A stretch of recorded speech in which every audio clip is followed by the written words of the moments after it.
Let's get ready for some Bro Time news.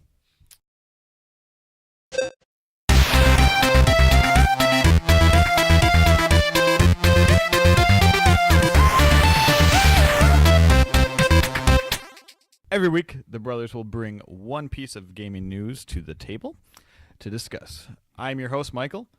Over in the corner is my little brother, Kevin. And Larry will be starting us off with the news today. So what'd you bring? Well, I mean, the rumors have been around for quite some time, but I was reading through Polygon the other day, and actually as of April 29th, Lionhead Studios is officially closed, makers of Fable and Black and White. Yeah, what are your guys' thoughts on that? I mean, that's obviously that was one of Microsoft's bigger studios for quite some time. They haven't done much recently. No. But did you guys play Fable? Yeah, Kevin played Fable 1 and 2. and 2. I played the crap out of Fable 2. I think I stayed up for like 17 hours straight playing that game.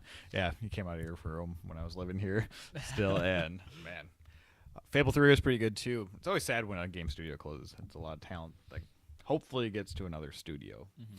Yeah, that is actually the interesting rumor that I heard on Polygon. Some people were talking about it, and they're saying that a lot of the employees over at Lionhead may be potentially kind of sprinkling over to Rare. That'd be a good fit. I mean, Fables, I mean, they're not exact replicas, but they have that kind of same essence. Mm-hmm. You know what I mean? I always thought Lionhead was in trouble when I think it was Fable Legends. Was that the one they were talking about? Oh, yeah. yeah. There was going to be the new Fable, and it just didn't look like it was going to fit well at all. No, and did they have that like rail shooter thing for a while? I forget what it was called, but maybe. Yeah, for me, I just associate them with Black and White 1 and 2. Oh no, Fallout Boy! He jumped. And Fable. I actually Fable 1 I thought was probably the best out of the group. Fable 3 got a lot of Fable 2. Okay. Fable 3 got a lot of hate. I actually kind of enjoyed that game quite a bit. Yeah, there's some cool main antagonist points. I like the economy aspect in it. But yeah, no, I mean, obviously best of luck to everyone in that company, and if the Rare rumor is true, that would be awesome. Yeah, I would agree with that. Kevin, how about you? The one thing I'm interested in is EA. They are this Friday, May 6th. They're having a press release or press conference on Battlefield 5, and the rumors are that it could potentially be a World War I shooter. And interesting. I think that'd be really cool. It's a definite departure from Battlefield 3 and 4 and Battlefield Hardline. So I think they just need to change things up a little bit. And I don't know what you guys think about that. Or well, I actually think it's kind of funny because how long ago was it that everyone was sick and tired of like World War II shooters, especially. Mm-hmm. All these companies went away and went to the futuristic style. Now it's like I'm just waiting for them to come back. I mean, World War I with DICE on like Frostbite, I would assume they'd use Frostbite 2. If they have Frostbite 3 in the works, that would be unbelievable. Yeah.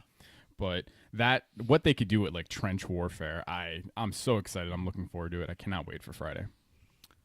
Yeah, I haven't played Battlefield since like Vietnam, so I'm not too excited, but excited for you guys. Yeah. And, maybe this will be a time where I can jump on and try it again. But it's been a while. I just haven't had that itch. And I've never been about those type of shooters personally for me, but you guys seem to love it. Well, that's actually funny, though, too, because Battlefield 4, I think, gets so much hate because of how that game launched, just all of the issues it had. But if you think about it, I mean, I don't even know how many years it's been now since they've been out. 2? Battlefield 4? 2 years? I think so. Something like that. And it is probably one of the better, they're constantly updating it. They're constantly bringing new stuff to it. It's a really, really good game now. It's just so much of that audience kind of moved on because of that initial kind of launch. And that shows you, though, how much getting that right is important. Oh, yeah. It was just like when Microsoft, again, messed up Halo. Yeah, Master Chief Collection. The Master Chief. Man, like for 3-4 months, it was down and unplayable. Remember how excited we were for that? Oh, my gosh. And then it's just, they kept screwing it up. Exactly. So we went totally away from that game. Yep. I don't even think you bought it. Nope. So, I mean, I'm sure it's a blast now to play, but yeah, I don't know, maybe someday. Cool. All right, my news is kind of a two-parter.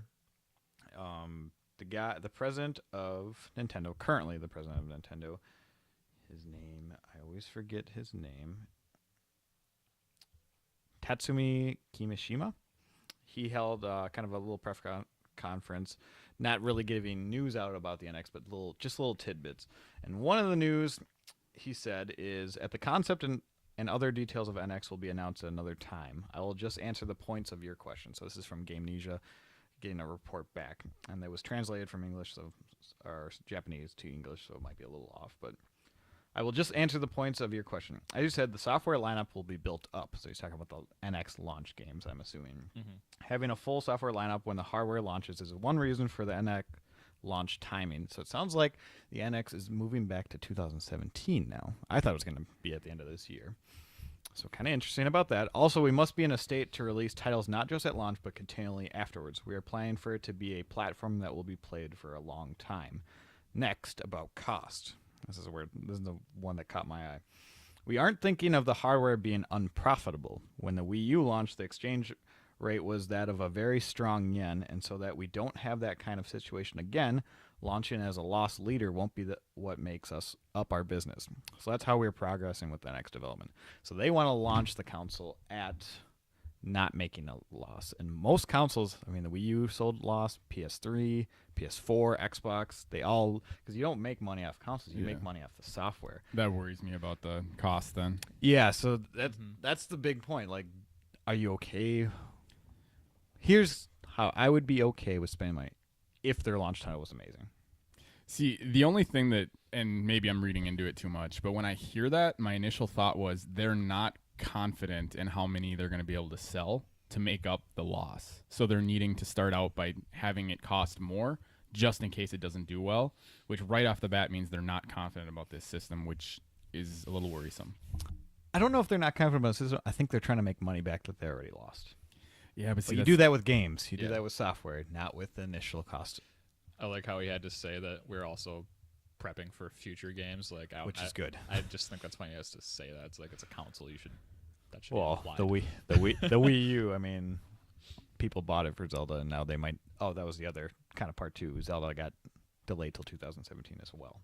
Obviously, probably to be a launch title, but so I don't remember when the Wii U came out, but that's quite a while. Yeah, see, my problem with that just continues to be if the specs of the system kind of hold it where they're at, every year you go by is a year closer to the next systems, PS4, Xbox 5, whatever, them coming out. Now, granted, because of recent rumors, maybe that's changing a little bit. Yeah. But, yeah. PS4, Neo, Xbox. I don't even know what they call it. I guess I don't even know what they call Xbox. I'm going to call it Xbox Next right now. That sounds cool. Take that name, Microsoft. Well, I think isn't that what it's rumored to be right now? Anyways, Xbox Next is just the kind of the PS 4.5 version of Xbox. I think so. So obviously this one's got to be capable, but interesting rumors. I don't know if that'll change my decision, but my decision to buy it day one is there has to be an awesome launch game, and probably at least 3 of them. That's about it. So that was our Bro Time News. We'll see you next week.